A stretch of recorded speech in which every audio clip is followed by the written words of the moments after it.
What's up? We back with another episode of 411 Uncut. Today, I got a very special guest with me, man. Somebody that came all the way from Akron, Ohio to the 513. The homie Zane in the building. What's going on? What's up with it, Ella? How you doing? Good. How about you? I'm doing pretty good, man. Glad to have you on the couch. Yeah, glad to be here for sure. How was the drive down from Akron? Shit, it was cool for real. It wasn't too bad. A little 3 hours, like shit. Say 3 hours here, quick. Yeah, for sure. Listen to an album or two, you hear. You feel me? Right up the road. Yes. Now, growing up, man, I've been to Akron before, but tell the people, man, what part of Akron you from? So I'm from the west side of Akron. You know what I mean? So it's like 3.5 hours from here. Shit. What's it like on the west side? Shit, on the west, it's dangerous. You feel me? I mean, it's dangerous everywhere, but you know what I mean. They call it the hill. You know what I mean? So yeah, that's where I'm from.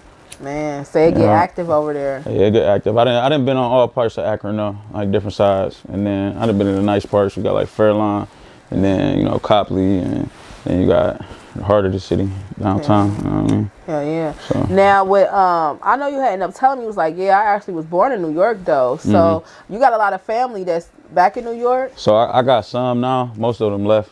So most of them really went to Charlotte for real. Okay. But me and my mom, when I was younger, we moved to Akron. And shit, we've been there ever since. Man, how old would you when y'all end up moving from New York? I was probably like 5, 6, something like that. It was young, and then we used to just go back like every weekend. Like we'd go back. So yeah, I got to see family still and kick it. Hell yeah. Now was it just you and your mom in the household growing up, or you got siblings, or you an only child? So yeah, I'm an only child with my mom. My dad got like 3 or 4 other kids. You know, I talk to them from time to time, but we ain't really, you know what I mean? That close. Got no real relationship, Yeah, so it was just you and your mom. Yeah, me and my mom. Shout out my dukes. I love you. For sure. Now, growing up in Akron on the west side, what was you into as a kid? Was you into any sports or when you was in school, what was you into? So I was really into basketball for real. So I started off going to, when I came to Akron, like around when I got to middle school, I went to Litchfield. And then I actually got expelled from Litchfield, and then I went over to Copley. You was a badass? So I wasn't bad. It was some bullshit that happened for real. Even the director and all that, they tried to really get over on some crazy shit. But so then we ended up going to Copley, and that's where I graduated from, Copley High School. Okay. And then you was playing basketball though this whole time. Yeah. So you was a basketball star. Yeah, I was a basketball. Well, I wasn't no star. I ain't gonna lie. I was a lot bigger back then, so I ain't feel me. But I ain't even make the team my freshman and sophomore year. Really? Yeah, I made it junior year, and then some politics happened my senior year. My coach ain't like the way I was moving and shit, so he ain't let me play that year.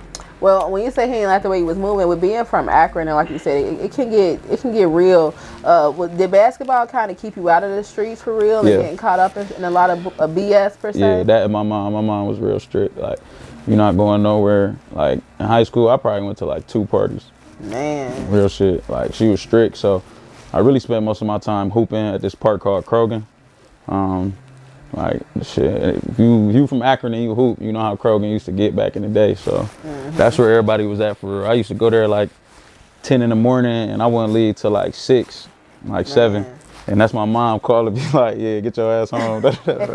For sure. Yeah, for sure. Now, once you graduated high school, did you want to go play ball in college? Or? Yeah. So that's what I set for. But like I said, I ain't play my senior year, so I really ain't get too much exposure for real. So, but when I went to Akron, I used to hoop at the rec. That's what they call the rec center. And I just got to hoop with a lot of people. Some of the players, some of the, you feel me, the little coaches that they got. And so some of them seen me, and I had an opportunity to go try out, but my physical ain't getting in time. And so when that didn't get in time, then the coach was like, all right, well, you can't. You know what I mean? You can't even try out because you ain't got it. So after that, like, I just still kept hooping around the city, different leagues and stuff. And then I got the opportunity to go play semi-pro, and I did that for about 2 years. Where did you end up going to play semi-pro? It's in Akron. It's called the Aviators. Okay. Akron Aviators, yeah. Oh, I know. How was that experience for you? It was good. That was the first team I really got to play for that really traveled. You feel me? Outside of the city, like we was going to different states and stuff. Yeah. So yeah, it was a fun experience.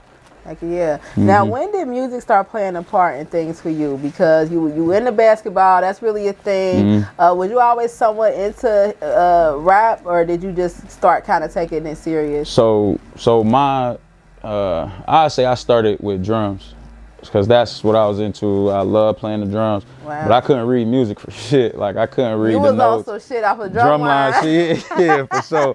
I couldn't read music for nothing. So like, my thing is I have to try to memorize it, and you know that shit get kind of hard. So I tried it in high school, but like, you feel me? They wasn't trying to work with me for real. I went to like a white high school, so they was, you know what I mean? So, but yeah, it started with drumming. Then my mom used to give me other instruments and stuff like that to play with. And I never really stuck with the instruments. But when I got to college, I met this dude in his dorm. We used to make beats and stuff all the time. And so that's really what got me into it.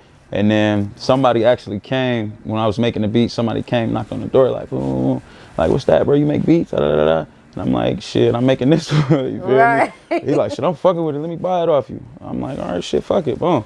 Here, get this. So that's actually the first time I sold a beat. That's the only time though, because then I started like putting my own words and, feel me, started rapping, and I like that side of it. So and this was in college? Stuck to it. Yeah, that was in college. About I graduated 2016, so that had to be like 2018. Wow. So you in the dorm just making, as a pastime, just making beats, and somebody here, they actually buy it from you, like, hey, and you starting to rap on these beats that you making yourself. Wow. Now, were you posting these songs on YouTube and stuff, or you was keeping them to yourself? No, I was keeping it to myself.